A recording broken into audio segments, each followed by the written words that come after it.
Ini karena saya di jalan ini, perjalanan antara Palembang ke selatan ke Jambi. Jadi kadang di tengah hutan, kadang ada sinyal gitu, kadang apa-apa. Auzubillah. Coba gelap-gelap.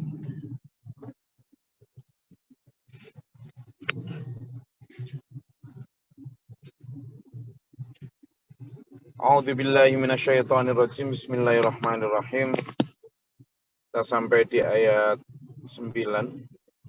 Rabbul masyriqi wal maghrib la ilaha illa huwa fattakhidhuhu wakila. Fattakhidhuhu wakila. Ialah Tuhan timur dan barat. Ketika kita sholat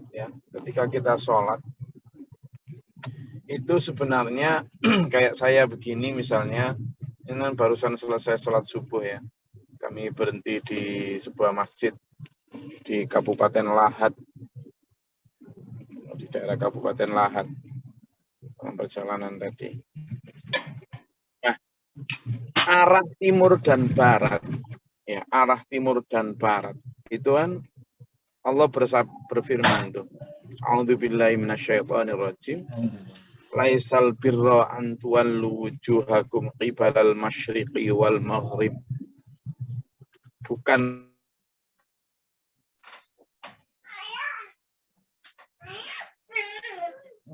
dulu berani apa jadi kayak gitu orang sama yang kucing yang orang itu malah berani malah gitu.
Tidak ada suaranya, Gus. Berpindah arah kiblat menghadap ke Baitul Maqdis. Berpindah ke arah Baitul Maqdis. Nah, ketika pindah ke Baitul Maqdis, orang-orang Yahudi girang, bersorak, loh akhirnya ikut kita. Nabi Muhammad dan para sahabat sedih sebenarnya, tapi ya sami'na wa ata'na, kepada Allah, taat atas perintah itu. Kemudian selama beberapa bulan Rasulullah selalu berdoa memohon kiranya bisa dikembalikan untuk arahnya ke arah kiblat, ke Baitul Mukarram atau Masjidil Haram, Ka'bah. Kemudian oleh Allah dikabulkan, lalu kembali lagi ke arah timur, arah barat, yakni Baitul Mukarram, Masjidil Haram. Nah, bolak-baliknya itu yang kemudian kadang banyak orang bahkan di kalangan kaum muslimin sendiri yang gerundel, kok nggak konsisten ke sana, ke sini, ke sana, ke sini. Maka Allah berfirman, loh arah timur dan barat itu milik Allah.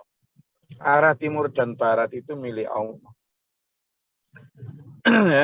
Penguasa arah timur dan barat itu milik Allah. Kalau sholat kamu misalnya kayak saya sholat gini, ketika di jalan itu asalkan ketika takbir awal itu menghadap ke arah kiblat, setelah itu di tengah perjalanan kendaraan kita baik onta, kuda, pesawat, mobil menghadap kemana saja tidak apa-apa, sudah tidak harus selalu menghadap kiblat, kita mengikuti alur kendaraan itu. Kenapa? Karena Allah, kata Allah, fa'ainama tuwallu fatamma wajhullah. Kemana saja kamu menghadap, arahnya itu menghadap Allah. Karena Allah meliputi jagat raya ini, pemilik arah timur dan barat, ya. La ilaha illa huwa, tidak ada Tuhan selain Dia, fattakhidhu, maka jadikanlah Dia wakila sebagai satu-satunya pelindung. Itu ya, satu-satunya pelindung. Nah, ini saya bisa nampak wajahnya ketika ada sinyal di mobil, ya. Satu-satunya pelindung, wes. Jangan minta pelindungan ke si A, si B, ke dukun, ke apa. Enggak, ya. Bahkan seandainya kita sakit, seandainya kita itu ke dokter dan sebagainya, itu ya sekedar ikhtiar. Tetap, ya. Kalau capek ke tukang pijat, tetap itu sebagai ikhtiar. Tapi bukan sebagai satu-satunya penolong, pelindung. Karena penolong satu-satunya, pelindung satu-satunya hanyalah Allah. Wasbir ala ma yaquluna, dan bersabarlah kamu terhadap apa yang mereka katakan. Yaitu tadi, kalau kita bergerak dan berjalan di atas siratal mustaqim, itu sudah harus siap dengan segala macam itu. Latus ma'unna a'adzan katsira, katanya. Kamu nanti latus ma'unna, kamu pasti akan mendengar dari mereka itu adzan katsira, kalimat-kalimat yang menyakitkan hati. Sok suci lo, kejeron, radikal, ekstrim, ajarannya terlalu dalam, sesat, wah, nak karu-karuan. Ya, itu sudah biasa. Jadi kita ketika mendengar seperti itu, ya, shadaqallahul azim. Apa maksudnya? Ya, maha benar Allah dengan segala firman-Nya. Karena apa? Kalimat-kalimat hinaan semacam itu sudah sejak dulu ada dan diterangkan di dalam Al-Quran. Kalimat untuk menghina Nabi dan para sahabat Nabi di masa lalu, baik Nabi Ibrahim, Nabi Yusuf, Nabi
ya.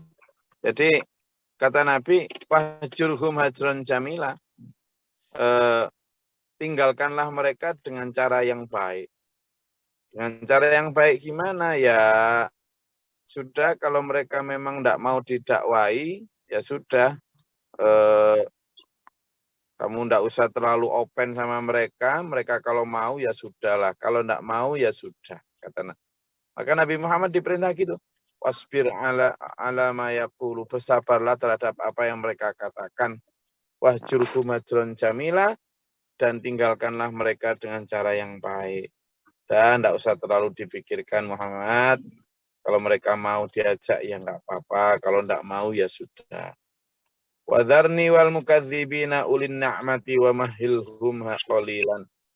Dan biarkanlah aku yang akan memberesi mereka. Orang-orang yang mendustakan itu, yang biasanya yang mendustakan itu kebanyakan ya dari orang-orang yang memiliki harta banyak, dari orang-orang yang memiliki kedudukan, kekayaan, begitu biasanya. Itu selalu begitu. Ya, gimana ya? Karena mungkin hal-hal itu yang membuat seseorang itu kemudian merasa tidak pantas dipimpin oleh para nabi, yang rata-rata para nabi kan memang berasal dari kalangan Aurdzalun ya, dari kalangan wong cilik, sehingga mungkin orang-orang yang memiliki harta banyak, kedudukan tinggi, pantaslah katanya. Makanya jelaskan ketika mereka diperintahkan aminu kama amanan nas.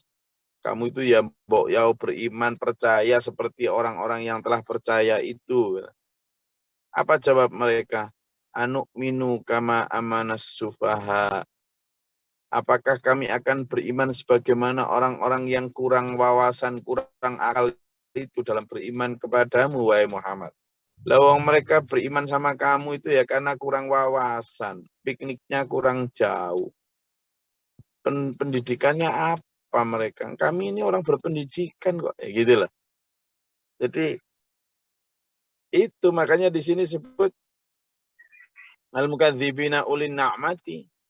Orang-orang yang mendustakan itu yang berasal dari orang-orang yang memiliki segala kenikmatan hidup tadi, baik kenikmatan jabatan, kenikmatan fisik yang rupawan, kenikmatan kekayaan yang berlimpah, ya limpahan kekayaan. Sudah tidak apa-apa. Wa mahilhum qalila. Beri mereka tangguh sebentar saja. Biar mereka menikmati kesombongannya, menikmati kenikmatannya. Karena apa? Inna ladaina, di sisi kami sudah disediakan angkala, belenggu-belenggu, wajahima, dan neraka yang menyala-nyala. Nah, tetapi ya orang karena belenggu dan neraka itu belum kelihatan sekarang, orang ya nggak takut lah.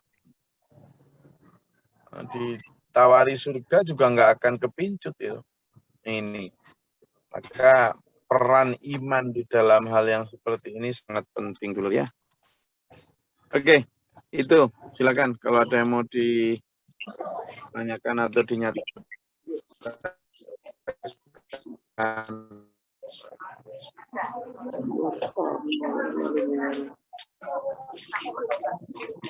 Kolaborasi.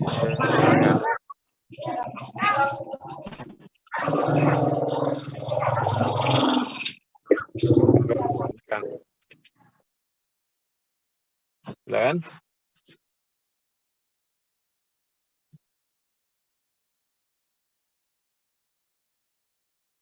Mantap semua. Orang Waalaikumsalam Mas Wahyu. Harusnya Mas Wahyu ini yang ikut nyupir saya ini. Hambatan tidak ya Gus. Suwe ki Mas Wahyu, masa mau cuti 20 hari. Saya seneng sama nyupir saya. Apa nih Gus? Nah. Di ayat ini kok sepertinya orang-orang yang punya dikasih kenikmatan itu selalu diancam dengan azab. Nah, kenapa begitu Gus? Ngapunten. Ya, jadi sebenarnya kenikmatan yang diterjemahkan secara salah, Mas Wahyu. Jadi harta itu bukan sesuatu yang dilarang untuk dimiliki ya.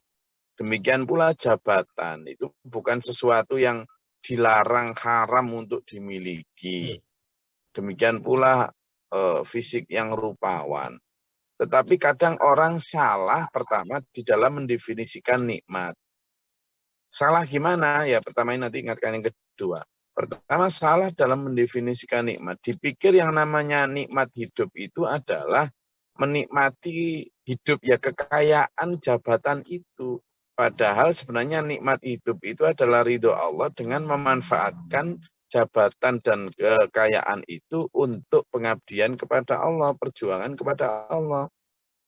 Itu yang menjadikan mereka kemudian karena keliru itu kemudian disiksa. Keliru yang kedua adalah cara memanfaatkan kenikmatan itu. Bahwa kenikmatan berupa harta, berupa jabatan, berupa fisik yang rupawan, itu adalah titipan dan amanah, bukan milikmu. Nah, manusia ini kebanyakan kemudian disiksa itu, Mas Wahyu, ketika mereka punya seperti itu. Karena tidak amanah. Punya harta, tapi malah menjadikan dia sombong dan pelit, lalu kemudian malah menjadikan dia durhaka, tidak mau taat pada perintah Allah. Jadi disiksanya itu bukan karena dia punya hartanya, tapi disiksanya adalah karena dia pertama salah mendefinisikan nikmat harta, yang kedua salah di dalam mentasarufkan atau mendistribusikan harta tersebut. Gitu. Jadi maka orang-orang yang memiliki kenikmatan hidup itu karena dia salah di dalam dua hal itu tadi. Disiksanya itu bukan karena dia memiliki hartanya. Karena Rasulullah juga punya harta banyak ketika mendapatkan ghanimah misalnya. Itu Rasulullah mendapatkan 1/5 loh dari harta rampasan perang. Padahal waktu itu kalau sekali rampasan perang bisa miliaran itu. Nah, kemana harta Rasulullah kok sampai rumahnya aja cuma 4x3, kasur saja nggak punya, tungku aja jarang nyala untuk masak. Kemana harta beliau? Ya karena Rasulullah tidak keliru di dalam memanfaatkan dan mendefinisikan nikmat. Bahwa bukan harta tadi yang membuat nikmat hidup, maka kemudian Rasulullah juga memanfaatkannya bukan untuk kepentingan pribadi. Langsung ditasarufkan untuk agama, total sudah. Sehingga Rasulullah tidak kena ancaman orang yang disiksa karena harta, karena jabatan. Rasulullah juga raja loh ya. Jabatan tertinggi di kalangan kaum Mekah dan Madinah, kalangan umat Islam. Tapi Rasulullah juga tidak menyalahgunakan jabatan itu.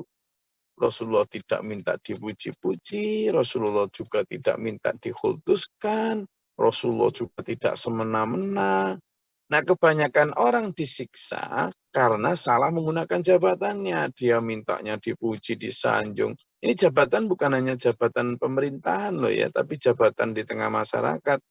Misalnya tokoh agama, tokoh adat, apa itu. Nah, kesalahan itu yang Mas Bayu, yang menjadikan orang kemudian disiksa Allah. Karena apa? Karena kebanyakan ketika mereka sudah salah dalam mendefinisikan makna nikmat, kemudian juga mereka salah dalam mendistribusikan nikmat itu, sehingga mereka rata-rata kemudian menjadi orang sombong. Ketika mereka sombong, lalu mendustakan Nabi Rasul ketika yang peringatan datang. Apalagi kebanyakan Nabi Rasul itu dipilih Allah dari kalangan orang yang tidak berharta, tidak berjabatan. Nah, itu yang kemudian menjadikan para hartawan, para konglomerat, birokrat, dan teknokrat itu lalu kemudian kebanyakan mereka mendustakan. Gitu. Begitu Mas Bayu. Teman-teman Gus.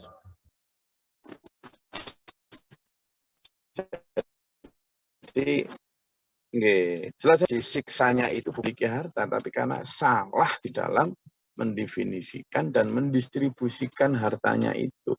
Makanya kan di dalam surat At-Taubah itu dijelaskan di sana. Orang-orang yang memiliki harta lalu tidak mentasarufkan untuk kepentingan agama atau tidak menzakatinya, tidak bersedekah dengan itu, maka hartanya nanti akan dipanaskan dalam api neraka, lalu disetrikakan harta itu ke dahinya, ke keningnya, ke lambungnya, sambil dikatakan kepada mereka, "Hadza ma kanastum fadzuqu ma kuntum taknizun." Ini harta yang dulu kamu kumpul-kumpulkan, yang kemudian tidak kamu sedekahi, tidak kamu zakati, maka rasakanlah apa yang dulu kamu kumpul dan kamu dustakan itu. Jadi itu makanya Itulah kenapa di dalam Al-Quran itu disebut innama amwalukum wa auladukum fitnah. Sungguhnya hartamu, anakmu, keluargamu itu adalah fitnah. Fitnah itu apa artinya? Ujian. Ujian. Jadi kita diberi sedikit juga ujian apakah sabar, diberi banyak kita juga ujian apakah kemudian tidak sombong dan tetap mentasarufkan untuk agama. Kebanyakan orang tidak berhasil di dua titik itu. Ketika diberi sedikit, dia lebih banyak mengeluh dan banyak berkeluh kesah. Jazu'ah hazula. Kemudian ketika diberi banyak, mereka juga kemudian jumawa manua gitu. Rakus, sombong gitu. Nah, ini yang harusnya dihindari. Oke, ada lagi?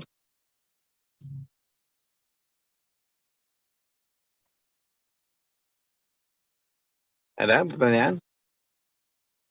Ini saya berhenti di tengah hutan untuk tadi sinyalnya hampir hilang hingga saya harus berhenti dulu.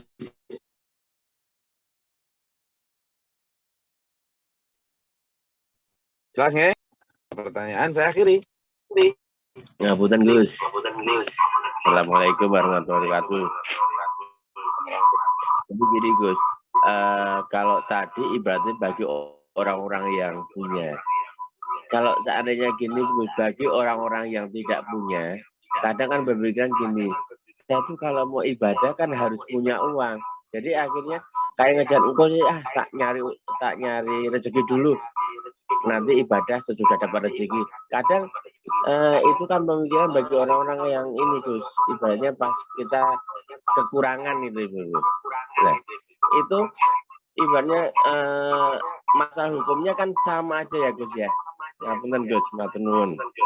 Waalaikumsalam warahmatullahi wabarakatuh.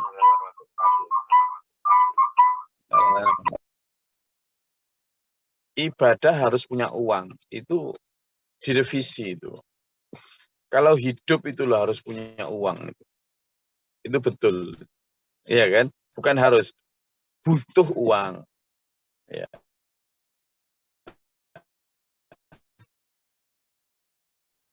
Kita hidup itu butuh uang. Gitu kan? Itu beribadah itu butuh uang. Tidak sih yang kadang salah orang ya itu cara halusnya setan ya. Cara halusnya setan. Kalau kita hidup butuh uang. Makanya kita ini butuh kerja untuk cari uang, untuk kebutuhan hidup kita. Ya iya, SPMA juga begitu. Ini aktif untuk menggerakkan ekonomi jamaahnya. Dan memang itu butuh.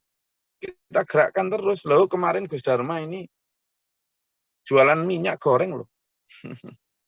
Iya. Jadi kemarin waktu jalan-jalan itu berhenti di sebuah Alfamart itu waktu bulan lalu lah. Itu udah dikejar-kejar sama anak-anak kecil itu dipikir artis-artis Korea itu. Lalu kemarin kita coba itu waktu ini kan kita ada distribusi minyak itu, minyak curah yang kita ajarin para santri untuk jualan minyak keliling, minyak yang harganya 13.000 itu. Sudah berkemasan. Nah, Dharma juga kemarin para Gus juga sama. Jadi bawa sepeda motor, ronjot gitu, lalu jualan dari desa ke desa. Bahkan Gus Naim pun jualan ke desa-desa itu. Nah, kemarin Gus Dharma saya tanya, gimana jualannya? Iya, Bi, waktu saya keliling ke desa itu pakai teriak-teriak gitu, minyak gitu. Nggak ada yang jual, nggak laku saya, gitu katanya. Nah, terus gimana cara laku? Akhirnya saya rubah strateginya. Saya datangi toko ke toko, langsung saya tawarkan. Terus laku banyak. Nah, gitu. Jadi akhirnya laku banyak. Pakai ronjot gitu, jadi pakai motor, terus di belakangnya dikasih ronjot gitu. Tahu ronjot ya? Nah, itu loh, apa? Ronjot itu yang tempat yang dari bambu di belakang itu loh, kayak apa sih? Obrok, Gus. Obrok. Apa Pak Bahrul? Obrok. Nah ya, ronjot itu. Jualan. Nah apa maksudnya Pak? Jadi ibadah itu tidak selalu sedekah yang butuh uang. Sedekah itu pun sedekah yang harta. Jadi ibadah itu maknanya luas. Yang membutuhkan harta itu ya sedekah terutama. Sementara kita sholat, kita puasa, kita ngaji, kita kan nggak langsung membutuhkan uang kan. Yang butuh uang kan hidup kita, beli pakaian, beli makan, beli obat, beli apa itu. Jadi meskipun sampean tidak beribadah pun butuh uang toh. Gitu loh maksud saya ya. Orang-orang kafir itu juga butuh uang. Kenapa? Karena mereka hidup. Gitu loh. Sehingga yang membutuhkan uang itu bukan ibadahnya tetapi hidupnya. Nah sekarang itu kemudian dibalik. Seolah-olah tidak bisa beribadah kalau tidak ada uang. Sekarang saya mau tanya, kalau sampean berada di tengah hutan tidak ada siapa-siapa, apakah Anda akan berhenti ibadah karena di situ tidak ada ATM? Enggak toh. Itulah kenapa mudahnya di dalam Islam itu adalah kita beribadah kepada Allah itu dengan segala sarana apa yang kita punya. Sehingga apa? Kita jangan mau dibelokkan setan. Wah, saya tak nyari uang dulu, ibadahnya nanti. Nah, itu dah dapat dia setan cara untuk membelokkan kita gitu loh ya. Jadi banyak cara. Dan yang kedua, kita itu tidak dituntut Allah untuk sedekah loh ya. Tidak. Sedekah harta maksudnya. Kenapa? Loh, sampean yang diancam Allah dengan ancaman siksa, itu kalau punya harta tidak disedekahkan. Lah kalau nggak punya harta ya sampean tidak wajib sedekah harta. Simple. Ya simple. Makanya kemudian sedekah itu diluaskan maknanya. Tidak hanya sedekah harta, tetapi Anda juga bisa sedekah tenaga. Ya toh? Kayak saya bersama Mas Wahid ini sekarang. Dia nyupiri saya, nyupiri kami, ya saya gantian lah. Kadang saya, kadang dia. Karena tidak punya harta, maka ingin menyumbangkan tenaganya. Begitu. Nah itu. Saya ini kemarin karena belum dapat, mau beli mobil untuk Tori ini tidak dapat, akhirnya ada Pak Saipul. Gus, mobil saya ikut dong untuk ikut berjuang. Nah, punya mobil, ikut mobilnya. Nah, sampean ada kemarin Pak Bakhrul, Gus saya ingin titip bensin. Ya silakan. Ada ya, jadi ada yang ikut tenaga, ada yang itu namanya sedekah. Jadi kalau tidak punya harta ya Allah nggak akan nuntut itu. Nah, yang dituntut adalah yang kemudian punya harta tapi tidak ditasarufkan. Sehingga ibadah bukan selalu bermakin setan itu, gitu ya. Di mata Allah dia ahli ibadah, ya. Nabi Muhammad SAW pun demikian, tidak tergantung harta, tidak selalu ada harta rampasan perang. Abu Bakar juga demikian, Umar juga bukan orang yang berharta banget. Ya, hanya Utsman yang banyak hartanya, itu pun habis selalu untuk kepentingan agama. Sehingga harta itu, uang itu kita butuhkan untuk bertahan hidup, survival itu. Bukan satu-satunya modal untuk beribadah. Sehingga tanpa uang pun kita tetap bisa, kemudian nanti kita nggak sholat. Masa kemudian kalau kita nggak ada uang lalu nggak puasa, kan repot itu ya. Jadi memang kita butuh uang, tapi tidak boleh menjadikan uang sebagai satu-satunya sarana untuk beribadah.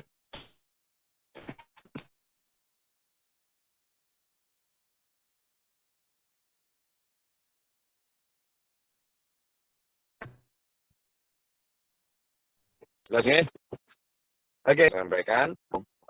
Dulur-dulur juga di dalam hati kadang begini sama setan, hati-hati ya, hati-hati. Kenapa? Karena setan memang bekerjanya dalam hati. Gitu. Setan bekerjanya dalam hati. Karena itu ada seperti apapun ya. Kayak kemarin ya, misalnya terakhir ini sebelum saya akhiri, saya 2 hari memberikan pelatihan di Oku Selatan, Jaman Oku Selatan di Palembang, di Oku Selatan.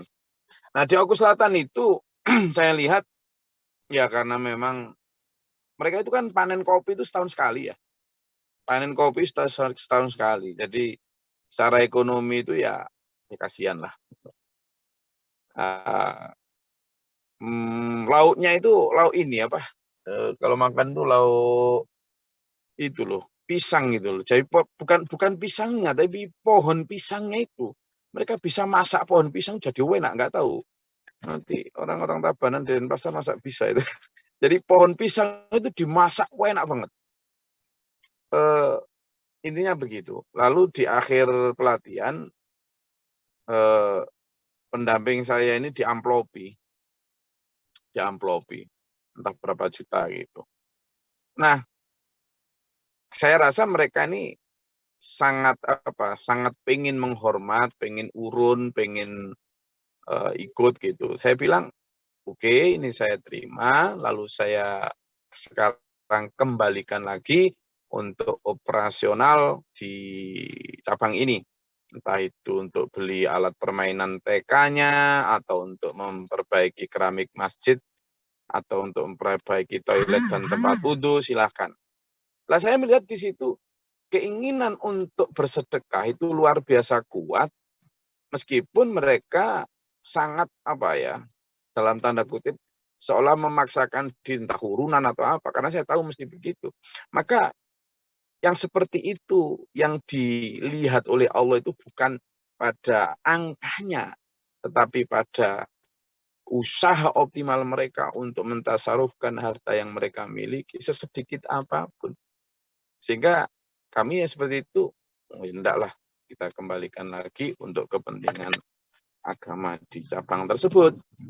Sehingga hal-hal semacam itu padahal mereka sudah luar biasa gotong royongnya, kayak kemarin juga yang di Sragen, yang di Purwodadi Jawa Tengah, yang di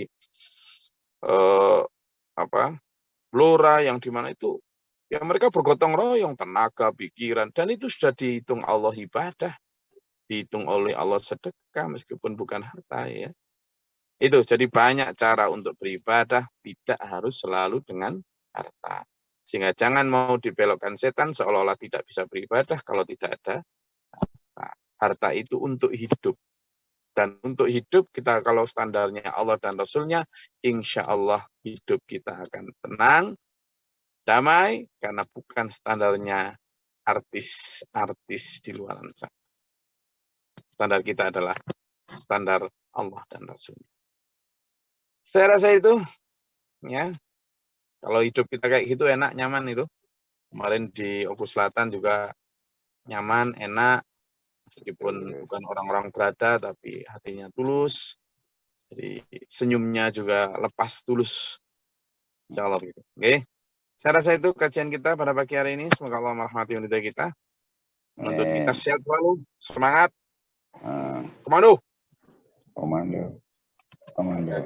Oke. Semoga Allah merahmati kita, menuntut kita, menyatakan kita sehat lahir batin, jasmani rohani. Amin. Dan kita punya akhirat kita di dunia wal Amin.